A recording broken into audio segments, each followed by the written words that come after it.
그날 밤은 유난히 조용했습니다. 1층 제 방에서 뜨개질을 하고 있는데 문을 조심스럽게 두드리는 소리가 들렸어요. 똑똑. 너무 작은 소리라 처음엔 바람 소리인 줄 알았습니다. 누구니?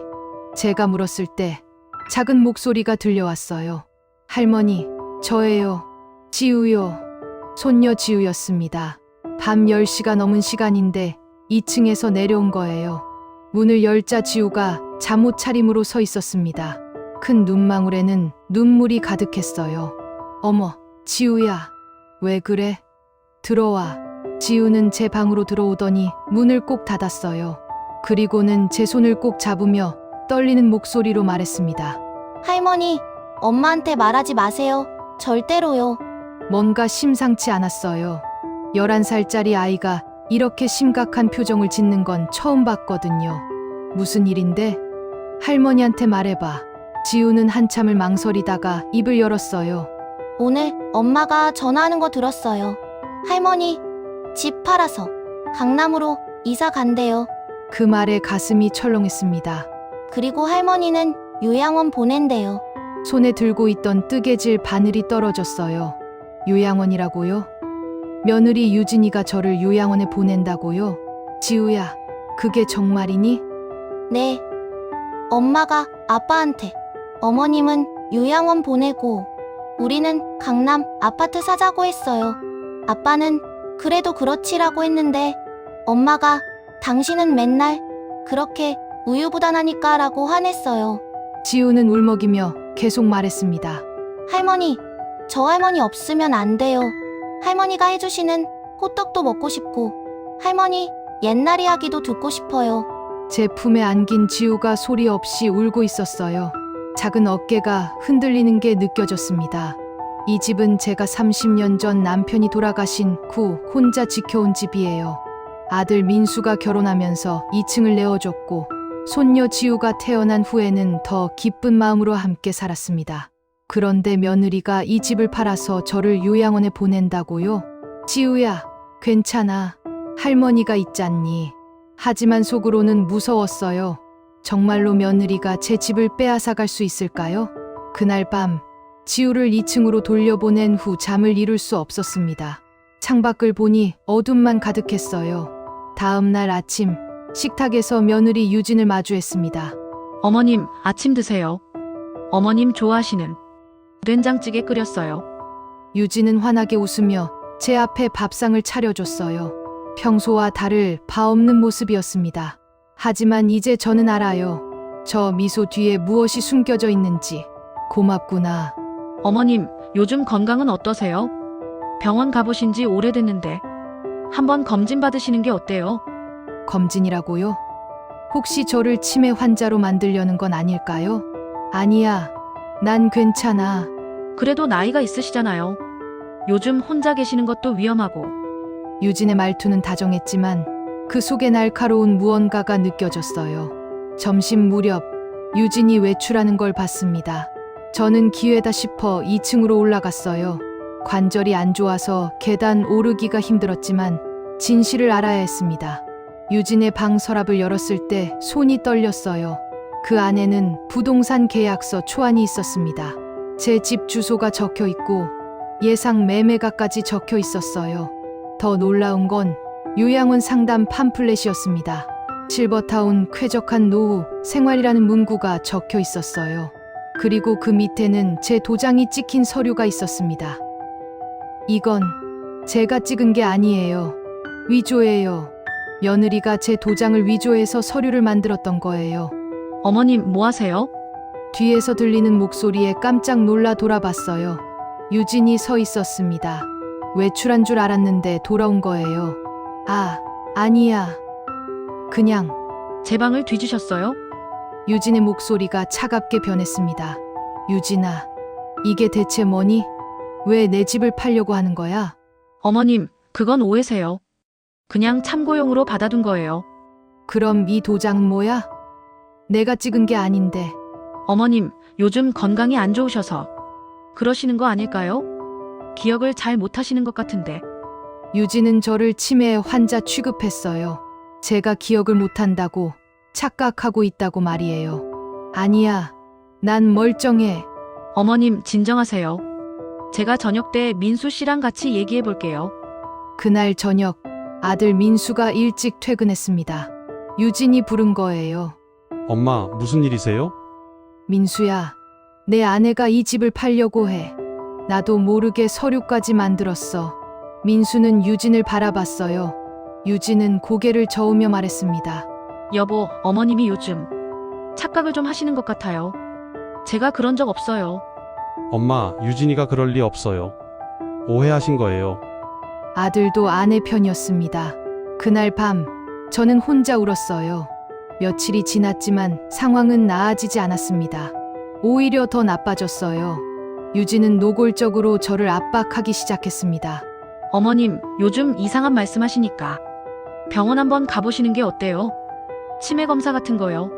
치매라는 단어를 계속 언급하는 거예요. 마치 저를 정신이 온전하지 않은 사람으로 만들려는 것 같았습니다. 어느 날 오후 옆집 김 여사가 찾아왔어요. 순자야, 요즘 안색이 안 좋더라. 무슨 일 있어? 김 여사는 30년 지기 친구입니다. 저는 그간의 일을 털어놨어요. 뭐, 그 며느리가 그런 짓을 했다고? 이건 가만히 있으면 안 돼. 김 여사가 분개했어요. 그런데 누가 날 믿어주겠어? 아들마저 아내 편인걸. 순자야, 내 조카가 변호사야. 한번 상담받아봐.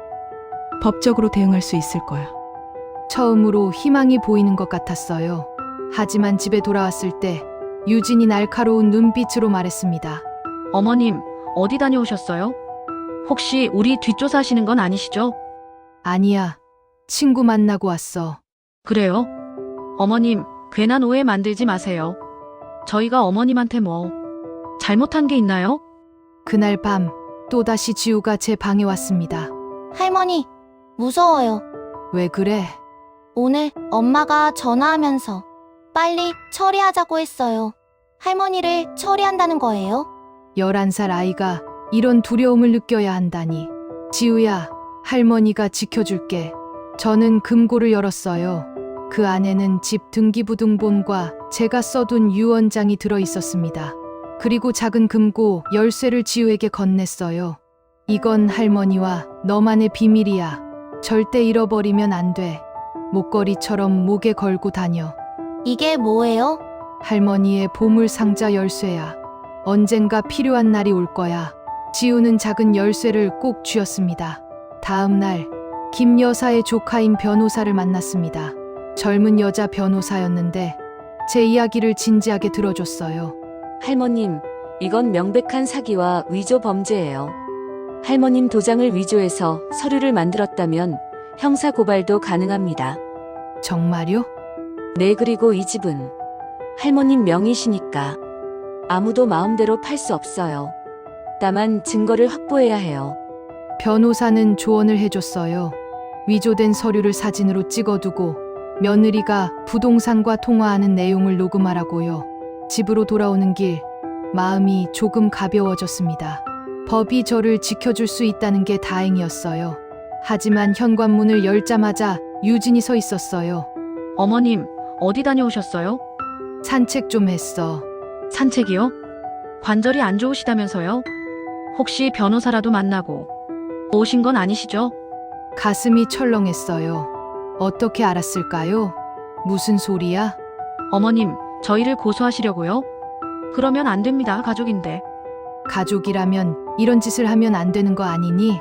어머님이 먼저 의심하셨잖아요. 저희는 어머님을 위해서 하는 건데. 그날 밤도 지우가 왔어요. 할머니, 오늘도 엄마가 전화했어요. 곧 끝난다고 했어요. 무엇이 곧 끝난다는 걸까요? 저는 불안했지만 지우에게는 웃어 보였습니다. 괜찮아. 할머니가 다 해결할 거야. 변호사와 다시 만났을 때 더 충격적인 사실을 알게 됐습니다. 할머님 조사해보니까 며느님이 이미 2년 전부터 계획을 세우신 것 같아요. 부동산 여러 곳과 상담한 기록이 있어요. 2년 전이라고요? 그리고 아드님도 어느 정도 알고 계셨을 가능성이 높습니다. 민수도요? 가슴이 무너져 내렸어요. 아들도 알고 있었다니. 내작년에 아드님 명의로 강남 아파트 분양권을 알아본 기록이 있어요. 계약금은 준비했지만 잔금이 부족해서 보류된 상태예요. 그래서 제 집을 팔려고 한 거였군요. 강남 아파트 잔금을 마련하려고 집으로 돌아와 민수를 불렀습니다. 민수야, 엄마한테 솔직하게 말해봐. 내가 정말로 이 집을 팔고 싶었던 거니? 민수는 한참을 망설이다 고개를 숙였어요. 엄마, 미안해요. 하지만 우리도 살아야 해요. 지우 교육비도 많이 들고, 유진이도 강남으로 이사 가고 싶어 하고. 그래서 30년 동안 엄마가 지켜온 집을 팔겠다는 거니? 엄마는 요양원 가시면 편하실 거예요. 시설도 좋고. 민수야, 엄마가 편한 게 뭔지 아니? 내가 평생 살던 집에서 사는 거야. 내 아버지와의 추억이 가득한 이 집에서. 민수는 대답하지 못했어요. 그날 밤, 저는 남편 영정사진 앞에 앉았습니다. 여보, 우리 아들이 이렇게 됐어요. 제가 잘못 키운 걸까요? 눈물이 흘러내렸어요. 일주일 후, 유진이 요양원 팜플렛을 제 앞에 내밀었습니다. 어머님, 이제 혼자 생활하시기 힘드시잖아요. 여기 보세요. 시설도 좋고 또래 친구들도 많대요. 난 안 가. 어머님, 고집 부리지 마세요. 이 집은 내 거야. 내가 왜 나가야 해? 그때 유진의 표정이 차갑게 변했어요. 어머님, 이 집은 이미 제 명의로 넘어왔어요. 뭐라고? 법적으로 문제 없어요. 어머님께서 도장 찍으신 서류가 있으니까요. 거짓말이었어요. 하지만 저는 겁이 났습니다. 그건 위조야. 어머님, 증거 있으세요? 어머님이 치매 초기라고 병원에서 진단받으시면 그 서류는 유효해요. 유진은 이미 다 계획해 놓은 듯 했어요. 그날 저녁, 민수도 왔습니다. 엄마, 우리도 살아야 해요. 강남 아파트 값이 계속 오르는데 지금 안 사면 기회가 없어요. 민수야, 넌 정말로 엄마를 요양원에 보내고 싶니? 엄마, 거기가 더 편하실 거예요. 저는 완전히 배신당한 기분이었어요. 그날 밤, 지우만이 제 곁에 있어줬습니다. 할머니, 울지 마세요. 제가 지켜드릴게요. 11살 손녀가 저를 지켜준다고 말하다니. 하지만 그 작은 손이 저에게는 큰 위로가 됐어요. 며칠 후, 유진이 이사짐 센터를 불렀습니다. 다음 주 화요일에 이사 갑니다. 어머님은 그날 요양원으로 모셔드릴게요. 안 돼. 제가 소리쳤지만 아무도 듣지 않았어요. 이사 당일, 집 안이 온통 박스로 가득 찼습니다. 제 물건들도 마구 정리되고 있었어요. 할머니 물건은 필요 없는 건 버리세요. 유진이 짐꾼들에게 말했습니다. 안 돼요. 그때 지우가 외쳤어요. 엄마, 안 돼요. 할머니는 안 가요. 지우야, 가만 있어. 어른 일에 끼어들지 마. 싫어요. 할머니를 보내면 안 돼요. 지우가 제 앞을 막아섰습니다. 그리고 목에 걸고 있던 목걸이를 풀어 열쇠를 꺼냈어요. 이게 뭐예요? 유진이 물었어요. 할머니, 금고 열쇠예요. 지우는 울면서 외쳤습니다. 할머니가 유언장 써놨어요. 이 집은 할머니 거래요. 엄마가 위조한 거예요. 그 순간 현관문이 열리며 김 여사와 변호사가 들어왔습니다. 최순자 할머님, 제때 왔네요. 변호사가 서류를 꺼내며 유진에게 보여줬어요. 이게 진짜 등기부등본이에요. 이 집은 최순자 할머님 명의입니다. 그리고 이건 할머님이 쓰신 유언장이고요. 그게 어떻게? 유진은 당황했어요. 며느님이 위조하신 서류는 법적 효력이 없어요. 그리고 타인의 도장을 위조한 건 형사처벌 대상입니다. 민수가 달려왔어요. 이게 무슨 일이에요? 아드님, 어머님을 속이고 집을 빼앗으려 한 건 범죄예요. 민수는 그제야 사태의 심각성을 깨달은 듯 어머니 앞에 무릎을 꿇었습니다. 엄마, 죄송해요. 제가 잘못했어요. 지우가 저를 꼭 껴안고 울었어요. 할머니, 사랑해요. 그날 이후 유진은 집을 나갔습니다. 민수는 유진을 따라 나갔지만 매일 아침 출근 전에 어머니를 찾아왔어요. 엄마, 정말 죄송해요. 저는 아들을 완전히 용서하지는 않았지만 천천히 관계를 회복해 가기로 했습니다. 가장 큰 변화는 지우였어요. 지우는 엄마를 따라가지 않고 저와 함께 살기로 했습니다. 할머니, 저 할머니랑 계속 같이 살 거예요. 지우야, 엄마가 보고 싶지 않니? 보고 싶긴 한데 할머니가 더 필요해요. 매일 학교가 끝나면 지우는 제 곁으로 왔어요. 할머니, 오늘 학교에서 이런 일이 있었어요. 저녁을 함께 먹고 숙제를 도와주고 잠들기 전에는 옛날 이야기를 들려줬습니다. 어느 날 저녁, 지우가 물었어요. 할머니, 그 열쇠 왜 저한테 주셨어요? 넌 할머니가 믿을 수 있는 유일한 사람이었거든. 진짜요? 그래. 그리고 이 집은 언젠가 내 거야. 할머니가 지켜줄게. 할머니, 저 할머니랑 계속 같이 살 거예요. 할머니, 요양원 안 가셔도 돼요. 제가 할머니 돌봐드릴게요. 11살 손녀가 72세 할머니를 돌보겠다고 말하다니. 하지만 그 말이 세상에서 가장 따뜻하게 느껴졌어요. 창밖을 보니 봄꽃이 피어나고 있었습니다. 30년을 지켜온 이 집에서 이제는 손녀와 함께 새로운 추억을 만들어 갈 거예요. 진짜 가족은 피가 아니라 마음으로 만들어지는 거니까요.